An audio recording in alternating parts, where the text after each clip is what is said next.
जींद में दलित महापंचायत हुई, जिसमें ऐलान किया गया कि हरियाणा में दलितों का अपमान करने वाली कांग्रेस पार्टी का बहिष्कार करेंगे। दलित महापंचायत ने लिया भाजपा को समर्थन देने का फैसला किया और मुख्यमंत्री नायब सैनी द्वारा दिए गए भरोसे का समर्थन किया। दलित महापंचायत ने हुड्डा सरकार में हुए दलित अत्याचारों पर खड़ी खोटी सुनाई और कहा, कुछ भी हो जाए पर कांग्रेस को समर्थन नहीं देंगे। और मेरे समाज के लोगों, किसी शायर ने लिखा था कि हालात के कदमों पे कभी कलंदर नहीं गिरता, हालात के कदमों पे कभी कलंदर नहीं गिरता, और टूटे भी सितारा तो कभी जमीन पर नहीं गिरता।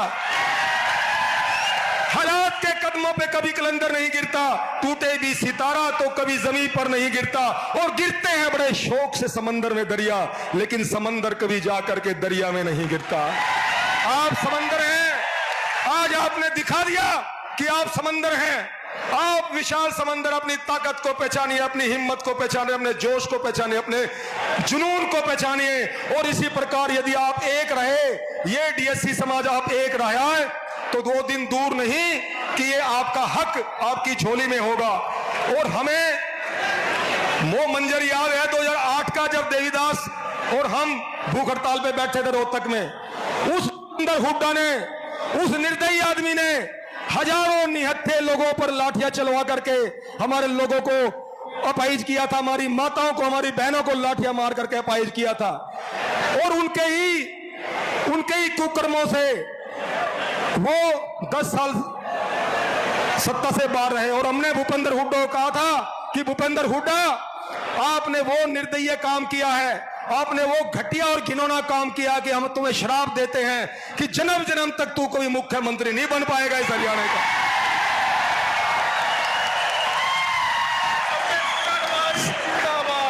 और हम पूरे हरियाणा में हमने चाहे यथ यात्रा के माध्यम से और चाहे अपने पूरे ग्रुपों के माध्यम से हमने अलग जगह रखी है। और मैं एक विनती आपसे, एक पैर पे खड़ा होकर के, एक पटांग पे खड़ा होकर आपसे हाथ जोड़ के निवेदन करता हूं, आप एक बार हाथ खड़े कर लें।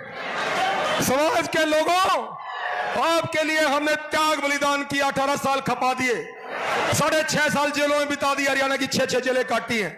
धरना, जुलूस, प्रदर्शन, आमरण, जेल यात्राएं, पद यात्राएं। एक बार दूर हाथ खड़े कर लो सभी मंच के लोग भी। और ये दर्द बोल रहा है सीने में, कोई राजनीति नहीं है, ये दर्द बोल रहा है। जहां तक भी आपकी आवाज जाए, अपने रिश्तेदारों में, भाईचारे में हाथ जोड़ के बोलना कि कांग्रेस को वोट नहीं देंगे।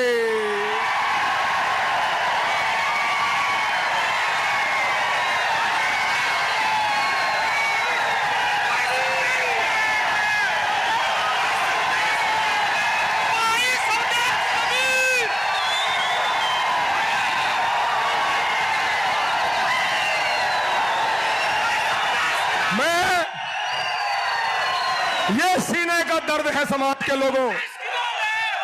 जिस कांग्रेस सरकार ने, जिस कांग्रेस पार्टी ने हमारे बच्चों का निवाला हमसे छीन लिया, जिस कांग्रेस पार्टी ने हमारे बच्चों पे की पीठ में खंजर घोंप दिया, उस कांग्रेस को ना कोचने चबाने, और वो ना कोचने केवल आप चबा सकते हो, केवल आप चबा सकते हो।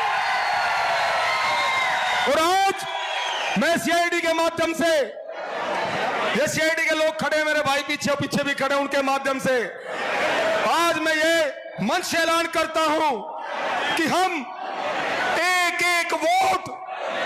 और सुन लो नायब सिंह सैनी, आपने वादा किया है समाज से, और मैं वैसे नहीं बोल रहा हूं, मैं इसलिए बोल रहा हूं, सुप्रीम कोर्ट का निर्णय आने से पहले ही भारतीय जनता पार्टी ने और मनोहर लाल खट्टर ने जींद की इसी ऐतिहासिक भूमि में संत कबीर जयंती पर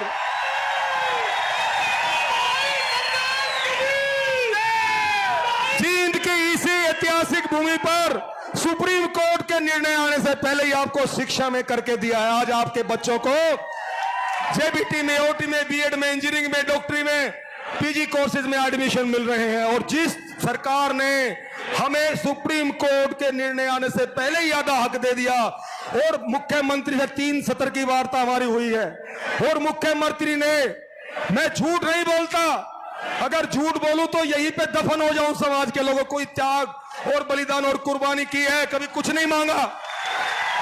मुख्यमंत्री ने रोहतक के अंदर 1 घंटा हमारी बात हुई नायब सिंह सैनी से, और मुख्यमंत्री ने एक टांग पे खड़ा होकर के कहा था, मुख्यमंत्री ने कहा था नायब सिंह सैनी ने हमारे सामने 100 लोगों के बीच में, कि आप स्वदेश जी कबीर साहब, मैं कबीर साहब की कसम खाए कहता हूं, सरकार बनते ही पहली कलम से आपका डीएससी बहाल करूंगा। मैं इसलिए आपसे हाथ उठा करके आपसे प्रण करवाया कि आप एक एक वोट अब की बार बीजेपी को देंगे। और फिर सुन लो, अगर बीजेपी ने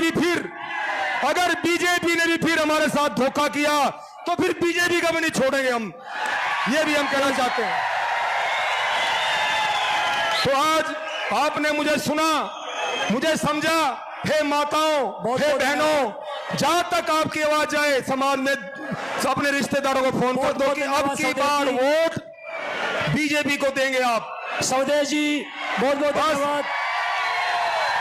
बस हे माताओं, किसी शायर ने लिखा था कि जन्नी जने तो भक्तजन, जन्नी जने तो भक्तजन, या दाता या सूर, या फिर जन्नी बाज रहे तू काहे गवाए नूर। हे समाज के लोगों, आपकी जय हो। और आज इतनी भारी संख्या में आज एकत्रित हुए हो, आपकी जय जयकार इतिहास में स्वर्णिम अक्षरों में लिखी जाएगी। इस प्रकार इकट्ठे रहना।